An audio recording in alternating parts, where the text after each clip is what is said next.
Hello everyone, this is Abolfazl, but if you want, you can also call me AB. I am from Iran and I had just finished my PhD in range management sciences. I suppose I should begin by highlighting the fact that there is a lack of information about pastoralism and pastoralists in Iran, despite the fact that Iran is one of the regions where pastoralism has historically and culturally existed for thousands of years. Its name is rarely mentioned in the reports and scientific documents. This lack of information for Iran and also for many other countries makes decision making for pastoralism in the global level even harder. This is why projects like mapping the pastoralists is highly valuable. So in this presentation, I try to provide an introduction to pastoralism in Iran, and also I describe how Iran is contributing to the project by providing some data. The first thing I should mention is that prior to have a general picture about pastoralism in Iran, having an overall understanding about Iran topography is a must. As you can see here, there is a huge variation in topography of Iran, which leads to the variation in precipitation and temperature as well. The fact that Iran is an enormous country with 250 millimeters of precipitation make a large area of the country not efficiently and sustainably suitable for land uses such as agriculture. Therefore, Iran is genuinely suitable for pastoralism. I guess I could also remark on the fact that the aforementioned variations result in various natural environments. Therefore, different pastoral lifestyles such as nomadism, transhumance, and sedentarism are developed in Iran to adapt to the available forage and water. For instance, we all know that the type of housing is a wonderful facet about pastoralists in general, which tells a lot about the lifestyle of pastoralists. Here in Iran, you can find tents, kafar, ger, alachik, and the mixed housing. By the way, by mixed housing, I mean a combination of traditional and modern housing. This variety also exists for the types of livestock. Iranian pastoralists use different livestock species and even different breeds to increase their flexibility to the vegetation, topography, and climatic conditions. In the following slides, you can see the types of housing that I was talking about. For instance, Qashqai and Bakhtiari nomads mostly use portable tents made by goat hair to ease the constant movement, as these tribes are doing the migration several times a year. The fascinating fact about this tent is that the goat hair allows the smoke from the fire to go out from the tent, but it doesn't let the rain to penetrate into the house. In one of my projects, I realized that Mayman pastoralists, who by the way are semi-nomadic people, build their fixed houses using available materials such as wood and stones in the steppe region of Iran. Their houses in the spring pasture land is made mostly from stones to prevent the cold winds, and in the summer pasture land is mostly from trees, branches, and bushes to allow the fresh wind to pass through the house.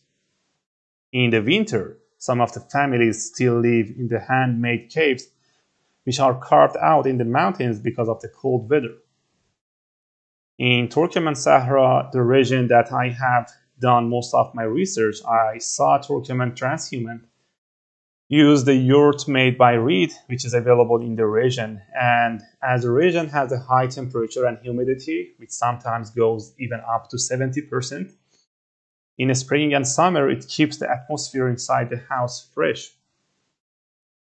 And on the other hand, in Shahsaman Nomads yurt, which is somehow similar to Turkmen yurt, instead of reed, felted wool from the sheep is used, which acts as a good shelter against the cold weather in the mountains region of northwest of Iran.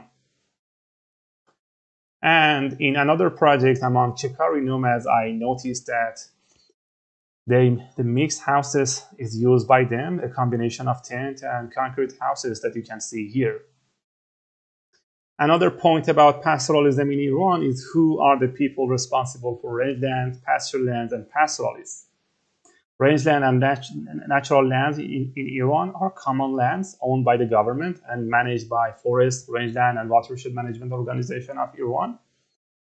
There are branches of this organization in all 31 provinces of the country, and also these branches also exist in all the main cities. This organization assign grazing certificate to pastoralists, and they decide about the land and natural resources.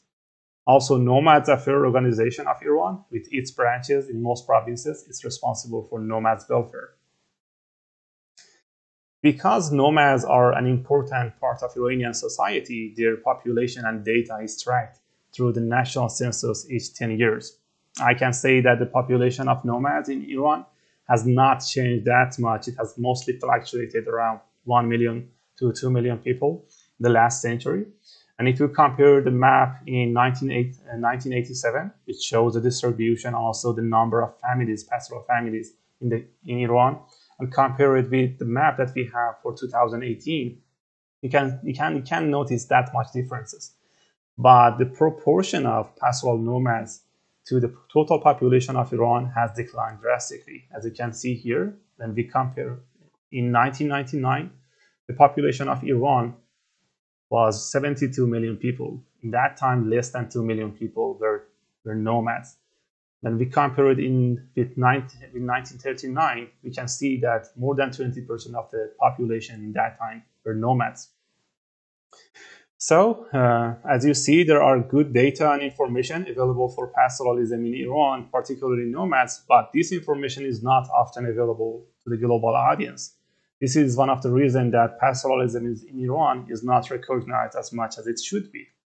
So when I was introduced to the Mapping for Pastoralists project by Pablo, I decided to contribute to the map by translating the available data as much as I can. So I gathered the data and translated it into the English, and I shared it with the project. Here in this map, you can see some of the results. You can see the distribution of nomads pastoral communities. As you see, there are 104 tribes which are shown here. In the previous slides, for instance, we spoke about Qashqai, Bakhtiyari, Shahsavan, and Shikari nomads. Also, we do have 552 independent clans, but we haven't entered the data yet. And I shouldn't forget to say that nomads in Iran produce 20% of livestock products, and with the rest of the pastoralists, because we have 6 million pastoralists in general, and 1 million of them are nomads, they produce more than 50% of the livestock product in the country. Here you can see the variety of ethnic groups who are involved in nomadism. Most of the ethnics who form the nomads in Iran are mostly Turk, Lur, and Kurds people. But we do also have Arab, Baluch, Afghan, and Turkmen, and other ethnic groups as well. About the population and distribution of livestock, you need to know that sheep and goats are the most dominant livestock on the national scale. But on other livestock, such as cattle and camel, are also the dominant livestock, but in this local scale. You see here the distribution of sheep. The distribution of goat also follows as sheep, and also we have the distribution of cattle, camel, and donkeys, depending to the different factors like climatic and environmental conditions. I know that we have herds of horses, and also we do have water buffalo herders. I did some interviews with the water buffalo herders in the northern part of Iran. They do also exist next to the Persian Gulf. I know that we have ducks herds, but there's no information about them. I'm quite sure that there is no herds for yaks and reindeer in Iran. And as you know, Iran is an Islamic country, so there is no pig in Iran. So that was it. I hope that we can provide even more information and data to the project, and I encourage all of you to step in and help the project with providing data. If anybody needs to contact me, here there is some information, my contact information available. Thank you.